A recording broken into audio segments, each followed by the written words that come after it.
Welcome to ఇది సంగతి. నేను మీ కొత్తకొండ శక్తి ప్రసాద్.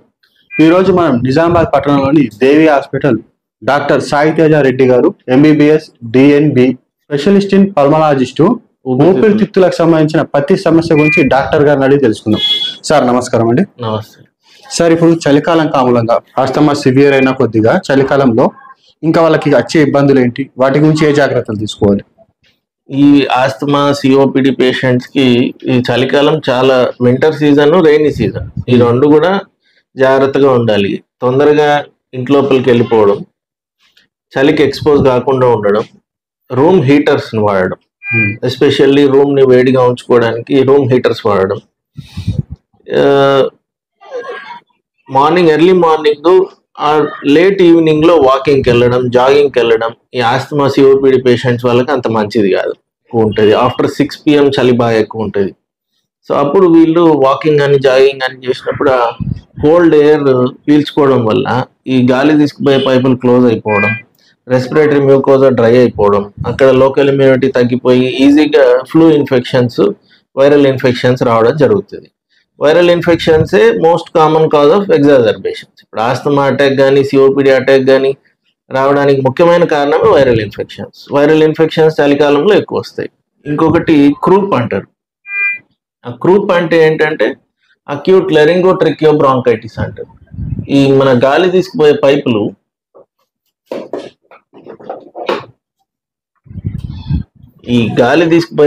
ఏవైతే ఉన్నాయో ఊపిరితిత్తులకి గాలి తీసుకుపోయే పైపుల లోపల ఇట్లా మొత్తం ఎర్రగా అయిపోతుంది. దాన్ని ఇన్ఫ్లమేషన్ అంటాం, ఎయిర్వే ఇన్ఫ్లమేషన్. ఊపిరితిత్తులకి గాలి సప్లై చేసే పైపుల్లో ఎర్రదనాన్ని రావడాన్ని ఇన్ఫ్లమేషన్ అంటాం. సో దానివల్ల అక్కడ తెమ్మడ కూడా జమ అవుతుంది. సో దాన్ని క్రూప్ అంటాం మనం. ఈ పెద్ద ఎయిర్వేస్ ఏవైతే ఉన్నాయో లారింగ్స్, ట్రెకియా, బ్రాంకై అంటాం.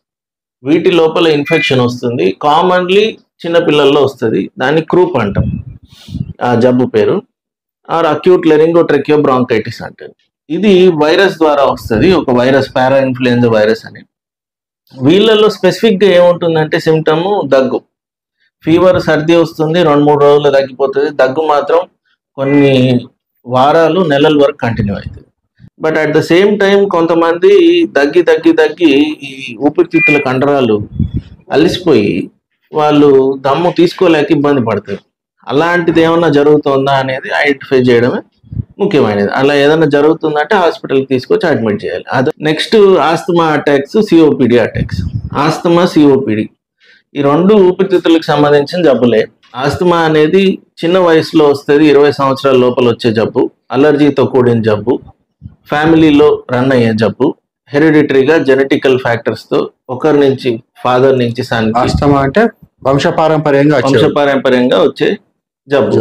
అదే ఈ సిఓపిడి అనేది సిగరెట్, బీడీ తాగితే వచ్చే జబ్బు, తంబాకు తినడం వల్ల వచ్చే జబ్బు, కెమికల్ ఫ్యాక్టరీలో పనిచేస్తే వాళ్ళకి ఆ కెమికల్ ఫ్యూమ్స్ ఎక్స్పోజ్ చేసుకోవడం వల్ల వచ్చే జబ్బు. కోల్ మైనర్స్, ఇప్పుడు ఈ సింగరేణిలో కోల్ ని తీస్తా ఉంటారు కదా, బొగ్గు గనుల్లో పనిచేసే ఆ డస్ట్, బొగ్గు డస్ట్ ఉంటుంది చూడండి, అది పీల్చుకోవడం వల్ల వచ్చేది ఈ సిఓపిడి అంటాం.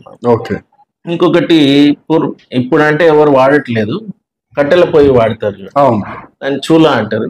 ఆ పొగ తీసుకోవడం వల్ల కూడా చాలా మందికి ఈ సిఓపిడి అనేది వస్తుంది. ఈ సిఓపిడి అనేది యూజువల్లీ 40 సంవత్సరాలు అంత పైబడిన వాళ్ళకి స్టార్ట్ అవుతుంది సిఓపిడి. బట్ ఆస్తమా 20 సంవత్సరాల లోపల ఉన్న వాళ్ళకి స్టార్ట్ అవుతుంది. ఆస్తమాలో అలర్జీ ప్రిడామినెంట్ రోల్ ప్లే చేస్తుంది. సిఓపిడిలో అలర్జీకి సంబంధం ఉండదు.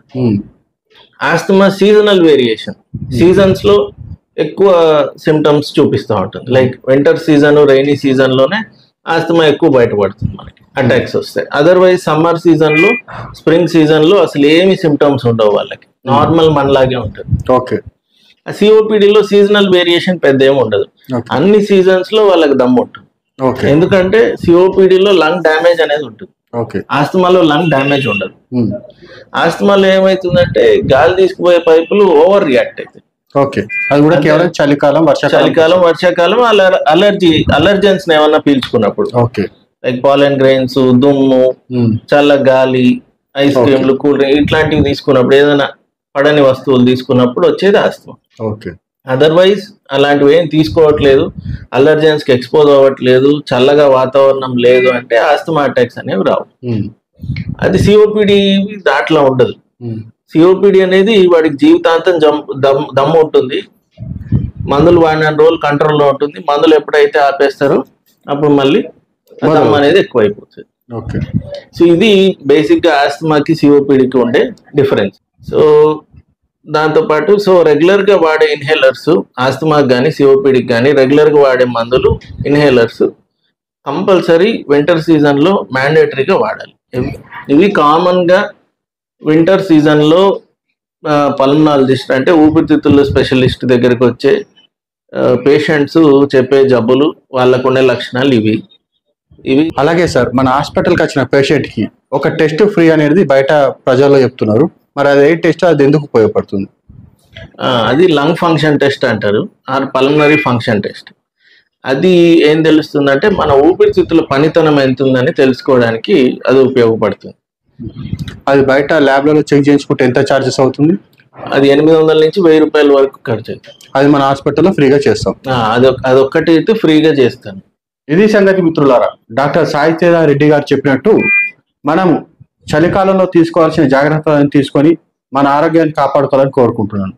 నమస్కారం సార్. నమస్తే.